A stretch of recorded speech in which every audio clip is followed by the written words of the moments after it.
The summer sun hung low over the wheat fields of Custer County, Nebraska, baking the dirt roads into dust and turning the air thick enough to taste, when Martin Kepler's son slammed the kitchen door so hard the window rattled in its frame.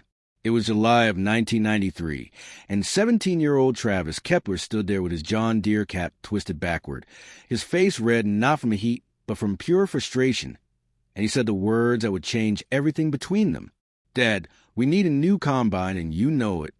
Martin didn't look up from the farm ledger spread across the kitchen table, just kept his pencil moving down the column of numbers that hadn't added up right in 3 years. Outside, through the screen door, you could see that old New Holland TR-70 sitting in the equipment shed, its yellow paint faded to something closer to cream, its engine quiet for the first time in 18 years. Travis had been working on it all morning, and apparently he decided he was done. Martin finally set his pencil down, looked at his son with those blue eyes that had seen 43 harvests come and go, and said something that would echo through that family for decades. "Son, you want to be a farmer. You learn what it means to keep something alive when everyone else would let it die." Travis opened his mouth to argue, but Martin was already standing, already heading for the door, and the conversation wasn't over. It was just beginning in a different language, the language of grease and torque and stubborn machinery that refuses to quit. Now, before we go any further into what happened that summer, I want to hear from you, because this story touches something a lot of us have lived through. Have you ever been in Travis's position, wanting the new thing when the old thing seemed impossible? Or have you been Martin, knowing that the lesson was more important than the convenience? Drop a comment and tell me which side you understand better, because this story doesn't have simple answers. The Kepler farm sat on 480 acres of dryland wheat and corn, carved out of the prairie by Martin's grandfather in 1921, survived by his father through depression and the Dust Bowl, and handed to Martin in 1968 with nothing but a handshake and a promise to keep it in the family. Martin had kept that promise through droughts and hailstorms, through the farm crisis of the 80s when half his neighbors lost everything to bank, through years when the wheat came in so thin you could count the stalks. He'd done it with equipment that other men had given up on, machinery he'd learned to resurrect when the dealership said it couldn't be fixed, tractors and combines that had earned names in the family, like old relatives who wouldn't die. The TR-70 had come onto the farm in 1975, brand new, gleaming yellow, the first self-propelled combine the Keplers had ever owned, bought with a loan that took Martin 7 years to pay off. It had been state-of-the-art then, with its turbocharged diesel engine and its hydrostatic drive, and Martin had cut wheat with it every summer since, nursed it through breakdowns and part shortages, rebuilt the rotor twice, replaced the feeder house chain so many times he could do it in his sleep. By 1993, that combine had threshed more acres than most new machines would see in their entire lives, but was tired. Everyone could see that, and Travis wasn't wrong to want something better. The boy had grown up watching his friends' fathers roll into the fields with new case IH combines, with John Deere 9000 series machines that had air-conditioned cabs and electronic monitoring systems, combines that could cut twice as fast and break down half as often. Travis had spent the last 3 summers running the TR-70, learning its quirks and its failures, learning which sounds meant you had 5 more minutes, and which sounds meant you had 5 more seconds. He'd been there when the concave locked up in the middle of a 100-acre field, when the grain tank auger seized up with 50 bushels still inside, when the engine overheated on a 100-degree day, and they lost 6 hours waiting for it to cool down. He'd seen his dad crawl under that machine at midnight with trouble light and a wrench, seen him pull parts that shouldn't come out and make them work again, seen him refuse to quit when quitting was the only rational choice. And Travis had decided, somewhere in those long, hot hours, that he didn't want to be that kind of farmer. He wanted to be the kind who had equipment that worked, who could finish a field without stopping, who didn't have to apologize to his crew when the machine broke down again. So that morning in July, when the TR-70's hydrostatic pump started making a grinding noise that meant expensive and complicated, Travis had climbed down from the cab, walked back to the house, and told his father the truth as he saw it. "That combine is 28 years old, Dad. It's used up. We're losing time and money every day we try to keep it running. You can get a good used 9600 for what we spend fixing this thing, and it'll actually work." Martin had listened to all of it, had nodded like he was considering it, and then he'd said, "Show me the pump." They walked back out to the equipment shed together. The kind of building that exists on every farm that's been in a family for generations. A cathedral of corrugated steel and weatherwood, smelling of diesel fuel and grease and decades of work. The TR-70 sat there like a tired giant, its header detached and lying beside it, its access panels open where Travis had been troubleshooting. Martin climbed up into the cab, started the engine, listened to that grinding noise with his head tilted, then shut it down and climbed back out. He walked around the machine slowly, running his hand along the sheet metal, checking the tires, looking at things Travis couldn't see. Finally, he stopped at the hydrostatic pump housing, put his hand on it, felt the heat still radiating from the metal. "This pump can be rebuilt," he said. "Then we need to rebuild it," Travis said. "But after that, something else will break. It's always something else. We're just throwing money at a machine that's past its time." Martin looked at his son for a long moment, and something shifted in his expression. Something that wasn't anger but wasn't agreement either. "You think farming is about having equipment that works all the time? You think that's what this is?" Travis didn't answer, because he didn't know if it was a real question or not. "Come with me," Martin said, and he started walking toward the house. They went to the basement, a place Travis rarely went, a cool, dark space under the kitchen where Martin kept his workshop and his records and the things that mattered to him. Martin pulled a cardboard box off a shelf, set it on the workbench. Opened it carefully. Inside were parts, old combined parts, worn and cleaned and wrapped in newspaper. He pulled out a piece of metal that Travis didn't recognize at first, held it up to the light from the window well. "You know what this is?" Martin asked. Travis shook his head. "It's a rasp bar from the cylinder of a pull-type combine, a Massey Harris 21. My grandfather ran that machine in the 30s. This bar was so worn down it was smooth as glass, wouldn't thresh wheat anymore, just pushed it through. He couldn't afford a new one, couldn't afford a new bar even. So he took this to a blacksmith in town, had him weld new teeth on it, and ran it for 3 more years." Martin set it down, pulled out another piece, a gear with half its teeth snapped off. "This is from a feeder house of an Alice Chalmers gleaner my dad ran in the 50s. Broke in the middle of harvest. No replacement part available because the company had stopped making them. He didn't quit. He took this gear to a machinist, had him cut new teeth, installed it himself, finished the harvest." He looked at Travis. "You know why I'm showing you this? Because we've always been broke and couldn't afford new equipment?" Travis said, and there was an edge in his voice he immediately regretted. Martin didn't get angry. He just smiled, a sad kind of smile. Because knowing how to keep something alive when it wants to die is the only reason this farm still exists. The Dust Bowl didn't kill us because my grandfather knew how to make a tractor run on kerosene and prayer. The 80s didn't kill us because I knew how to fix equipment the dealership said was trash. It's not about being broke. Son, it's about being able to survive when everything goes wrong. But things aren't wrong now, Travis said. We had a decent year last year. We could afford something better. And what happens when we have 3 bad years in a row? Martin asked, what happens when the wheat price drops and the drought comes and the bank note is due and that new combine breaks down and the dealer wants $5,000 for a computer board? You're going to fix that yourself. Travis was quiet. The TR-70 is old, Martin said, but every single part of it can be fixed with hand tools and knowledge. There's no computers, no electronics that need special diagnostic equipment. You can rebuild that entire machine in this shed with what we've got. That's not a weakness, son. That's why it's still here. So we just never upgrade? Travis said, we just run old equipment forever because you're afraid of change. Now Martin's expression did harden. You think I'm afraid of change? I'm trying to teach you how to survive it.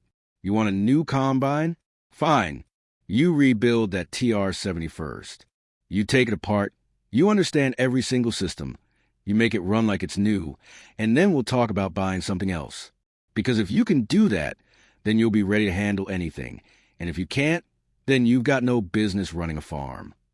Travis stared at his father, and you could see in his face that moment when a young man realizes the argument is over and he didn't win. How long will that take? He asked quietly. As long as it takes, Martin said. Harvest is in 6 weeks. Then you better get started. Now I want to pause here and ask you something, because this is where the story really begins. Was Martin being unreasonable? Was he put his pride ahead of farm success? Or was he teaching his son something that can't be learned any other way? Let me know in the comments what you think, because people are split on this even today. And if you're finding this story engaging, hit that subscribe button, because we tell stories like this every week, real stories about farm life and the choices that define families. Travis spent the rest of that day just staring at the TR-70, walking around it, trying to figure out where to even start. The machine was massive up close, 12 feet tall at the cab, 20 feet long without the header, a complexity of chains and belts and hydraulic lines that all had to work together perfectly. He'd operated for 3 years, but operating and understanding are two different things. Martin had gone back to his ledgers, and Travis knew his father well enough to know there would be no more discussion. The challenge had been issued, and the only way forward was through. He started the next morning at dawn, pulled the service manual off the shelf in the shop, a grease-stained binder 3 inches thick with exploded diagrams and torque specifications and warnings about what would happen if you did things wrong. The first task was to remove the hydrostatic pump, the thing that was actually broken, but to get to it you had to remove the belt guard and the drive belt and 3 hydraulic lines and a mounting bracket that also held part of the electrical harness. It took him 4 hours just to get the pump out, and when he finally had it on the workbench, he sat there looking at it like it was some kind of puzzle designed to torture him. The pump was about the size of a car battery, heavy and complex, with 2 shafts and an internal swash plate mechanism that controlled the combine's ground speed. Travis had never rebuilt anything like it. He knew he could order a rebuilt pump from the dealer for $800, but he also knew that wasn't the point of the exercise. Martin appeared in the doorway of the shop around noon, carrying 2 sandwiches and 2 cans of Coke, and he sat down on an overturned bucket without saying anything. Travis took the sandwich, ate it in silence, and then Martin started talking, not like he was teaching, but like he was remembering. That pump failed once before, back in '84. I didn't have $800. Didn't have $80 some months. I called a guy in Iowa who rebuilt hydraulic components. Old farmer who'd started a side business. Shipped him the pump. He rebuilt it for $200. Shipped it back. Took 2 weeks, right in the middle of harvest, but we made it through. He took a drink of his Coke. You can't always count on having money or having time or having the dealer open when you need parts. But you can count on yourself if you know how things work. Did that guy teach you? Travis asked. Some of it. Most of it I learned from my dad, and he learned from his. It's not magic, son. It's just patience and willingness to try. Martin stood up, walked over to the workbench, pointed at the pump. You see these bolts here? They're holding the housing together. Inside is the swash plate and the pistons. The grinding noise you heard means the bearing on the input shaft is wearing out, and probably the swash plate is scored. You're going to take this completely apart, clean every piece, measure the wear, order the parts you need, and put it back together exactly right. I'll help you if you get stuck, but you're going to do the work. Travis looked at the pump, then at his father, and he nodded. It took him 3 days to disassemble the pump, to lay out every piece on the bench in order, to clean them with solvent and compressed air, to measure the wear with calipers and compare it to the specifications in the manual. The bearing was definitely shot. The swash plate was scored deep enough to feel with a fingernail, and 2 of the pistons had wear patterns that meant they needed replacing. He made a list of parts, and Martin called the dealer, ordered them, paid for them without comment. While they waited for the parts to arrive, Martin said, "Now you're going to go through the rest of the machine, top to bottom." Travis thought he was joking at first, but Martin's expression made it clear he wasn't. "The pump is what broke," Travis said. "The pump is what you noticed," Martin said. "But that combine has 10,000 hours on it. Everything is worn. You're going to inspect every system, replace or rebuild anything that's marginal, because if you put in the work to fix one thing, you don't want to be back out here in 2 weeks fixing something else." And so began the education that would define Travis Kepler's life, though he didn't know it yet. He started with the engine, a 6-cylinder turbocharged Fiat diesel that had been running since 1975. He changed the oil in the filters, pulled the valve cover and checked the valve lash, pulled the injectors and had them tested at the shop in town, checked the turbocharger for play, pressure tested the cooling system. The engine was worn but sound, and by the time he was done with it, he understood it in a way he'd never understood anything mechanical before. Then he moved to the drive system, to the chains and sprockets and bearings that transferred power from the engine to the rotor and the header and the cleaning shoe. He found chains that were stretched, sprockets that were worn to sharp points, bearings that rumbled when you spun them by hand. Some of the parts were still available from the dealer, but some weren't, and Martin showed him how to cross-reference parts from other machines, how to adapt something close enough to work, how to fabricate a mounting bracket when the original wasn't made anymore. They went through the rotor assembly, the heart of the combine, the spinning cylinder covered in rasp bars that separated the grain from the straw. The bars were worn smooth on the leading edges, and Travis wanted to order new ones, but Martin showed him how to flip them over, how the trailing edges were still sharp, how you could get another season or two out of them that way. They rebuilt the concave, the curved grate under the rotor that the grain was threshed against, replaced the worn wires, and adjusted the spacing. They went through the cleaning shoe, the vibrating screens, and the air blower that separated the chaff from the grain, cleaned out years of dust and debris, replaced the sieves that were rusted through, adjusted the fan speed. They tore down the feeder house, the conveyor that carried the cut crop from the header into the rotor, found the chain that Travis had fought with all last summer was stretched 3 inches beyond specification, replaced it and the sprockets and the tensioners. They rebuilt the header lift cylinders, replaced the hydraulic hoses that were cracked and leaking, bled the system, and adjusted the pressure. Week by week, system by system, Travis took that combine apart and put it back together, and somewhere in the middle of it his attitude changed. The bearing was definitely shot. The swash plate was scored deep enough to feel with a fingernail, and 2 of the pistons had wear patterns that meant they needed replacing. He made a list of parts, and Martin called the dealer, ordered them, paid for them without comment. While they waited for the parts to arrive, Martin said, "Now you're going to go through the rest of the machine, top to bottom." Travis thought he was joking at first, but Martin's expression made it clear he wasn't. "The pump is what broke," Travis said. "The pump is what you noticed," Martin said. "But that combine has 10,000 hours on it. Everything is worn. It stopped being a punishment and started being something else, something he couldn't quite name." He started seeing how the machine was designed, how each system connected to the others, how the engineers in the 70s had solved problems in elegant ways that newer machines had complicated with electronics and sensors. He started appreciating the simplicity of mechanical linkages and direct hydraulic controls, started understanding why his father valued repairability over convenience, and he started finding things that were broken or worn or wrong in ways he never would have noticed if he'd just kept running the combine until it quit.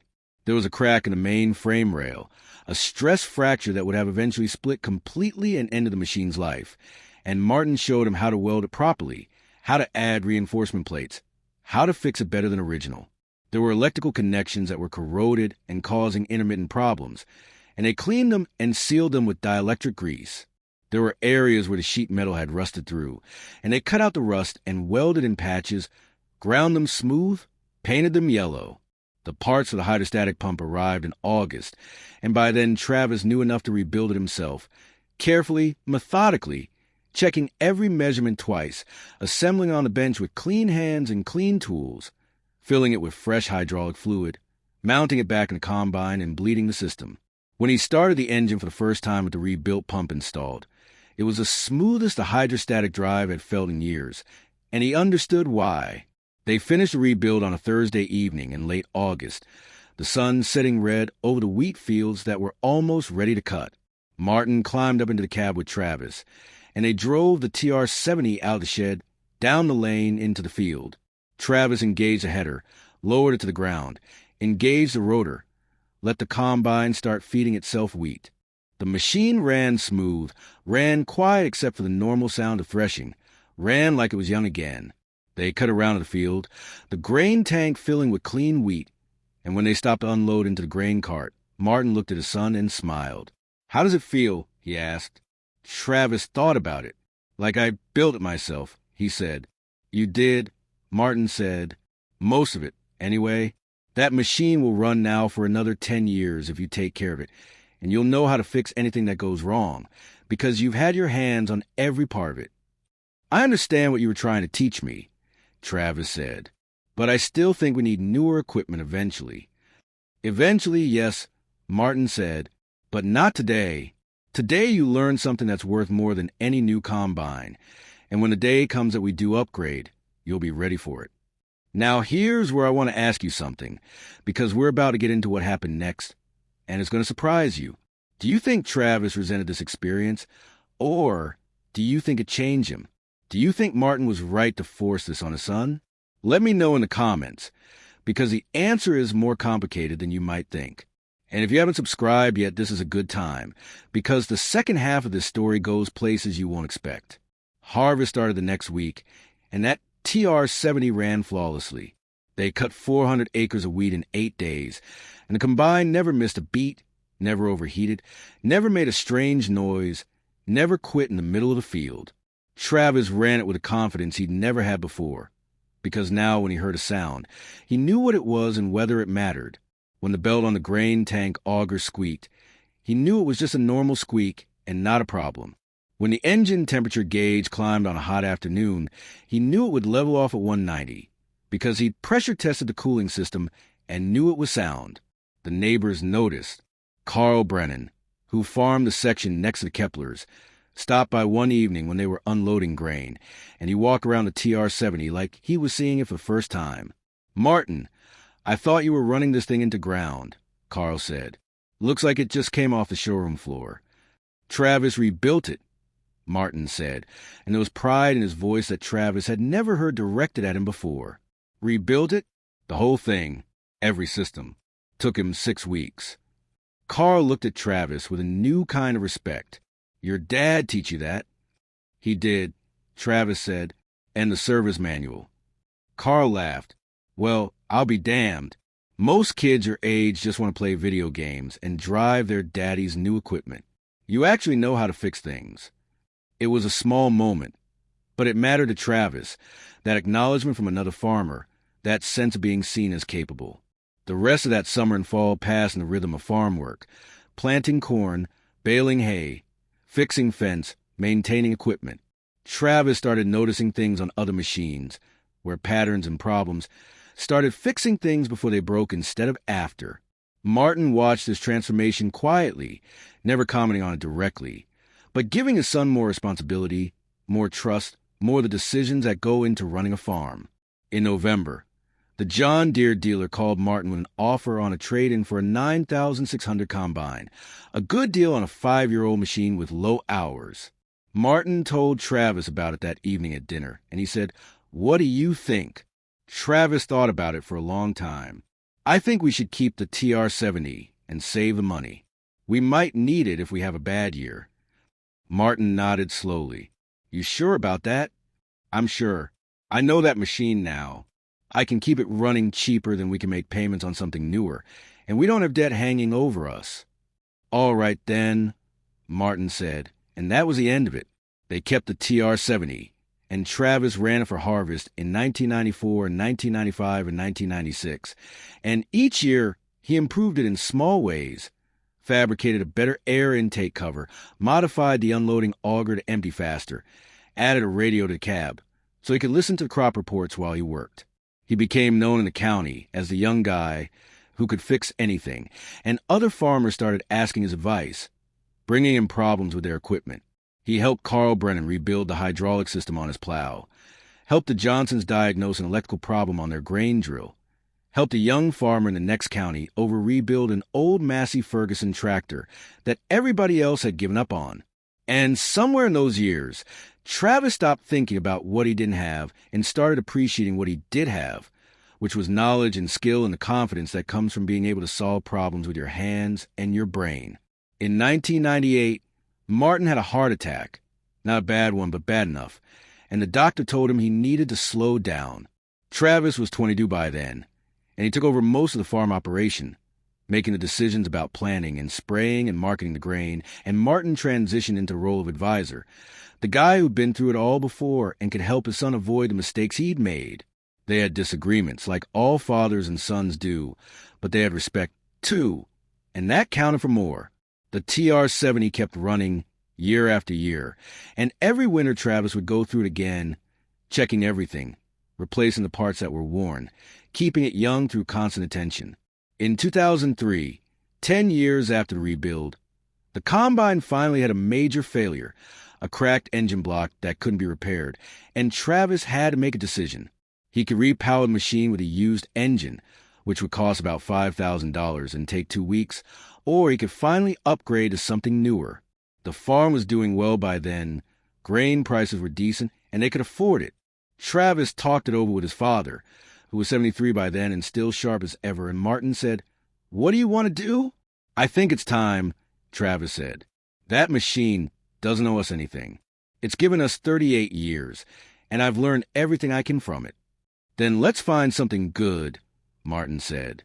They bought a used John Deere 9610, a 1998 model with 3,000 hours on it, in excellent condition, with air conditioning and an auto steer-ready cab and all the modern conveniences Travis had wanted a decade before. It was a good machine, a significant upgrade, and Travis was glad to have it. But he didn't get rid of the TR-70. He pulled it into back of the equipment shed, drained the fluids, covered with a tarp, and left it there, because some things are too valuable to throw away. The years passed. Travis got married in 2005 to a girl from town named Rebecca, who'd grown up on a ranch and understood farm life. And they had 2 kids, a daughter named Sarah in 2006 and a son named Luke in 2008. Martin became a grandfather and lived to see his grandkids start school, lived to see Travis build a farm into something more successful than it had ever been, lived to see his son become the kind of farmer who could handle anything that came his way. Martin passed away in the winter of 2012, quietly in his sleep, at the age of 82, and they buried him in the church cemetery on a cold February day with half the county there to pay their respects. Travis inherited the farm completely then, all 480 acres and all the equipment and all the debt and all the responsibility, and he ran it with the lessons his father had taught him, fixing what could be fixed, upgrading when it made sense, never taking on more debt than he could handle. In the summer of 2018, his son Luke turned 10, and the boys started asking about working on the farm, wanted to drive the tractor, wanted to help with harvest, wanted to be part of it the way Travis had been at that age. Travis started teaching him, showing him how to check the oil and grease the fittings and hook up implements, the basic skills every farm kid learns. Luke was eager and quick and reminded Travis of himself at that age, full of energy and questions and impatience with things that were slow or difficult. One evening in July, after a long day of cultivating corn, Luke said, "Dad, when I'm old enough to run the combine, can I run the 9610, or will we have a newer one by then?" Travis smiled, because he heard the echo of his own 17-year-old voice in that question. "We might have a newer one," he said. "But before you run anything, you're going to rebuild something first." "Rebuild what?" Luke asked. Travis led his son out to the equipment shed, to the back corner where the old TR-70 sat under its tarp, exactly where he'd left it 15 years before. He pulled the tarp off slowly, and the combine sat there like a ghost from another era, its yellow paint faded and dusty, but still intact, still complete. "You're going to rebuild this," Travis said. "Grandpa's old combine?" Luke said, "It doesn't even run anymore." "It will when you're done with it," Travis said. "Your grandpa made me rebuild this when I was your age, and it taught me everything I know about farming. Now I'm going to teach you." Luke looked at the machine, then at his father, and you could see the wheels turning in his head, the same calculation Travis had made 25 years before. "How long will it take?" he asked. "As long as it takes," Travis said, and he put his hand on his son's shoulder. "But when you're done, you'll understand what it means to be a farmer. Not just to run equipment, but to keep something alive when everyone else would let it die. That's the real skill, Luke. That's what separates the farmers who make it from the ones who don't."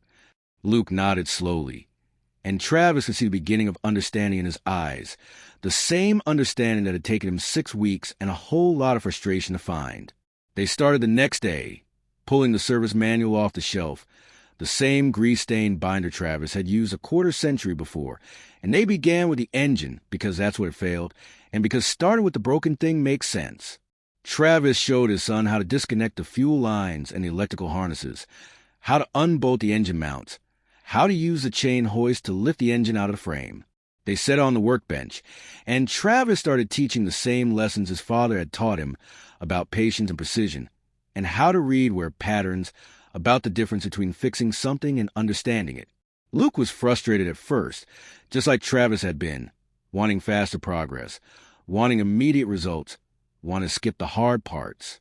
And Travis let him feel that frustration, because the frustration is part of the lesson, and he remembered his own father letting him struggle through it, trusting that the struggle would produce the learning. They worked on that combine all through summer of 2018, evenings after the day's work was done. Saturdays, when there wasn't something more urgent, slowly and steadily bringing the machine back to life.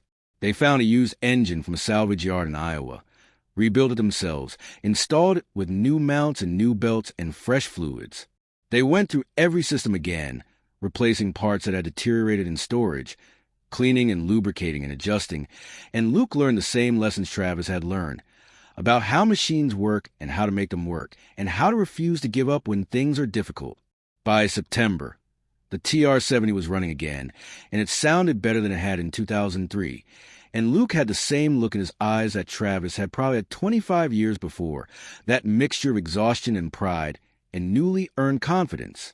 They took it out into the field one evening, cut a round of soybeans just to prove it could still do the work, and when they stopped and shut it down, Luke said, "I get it now.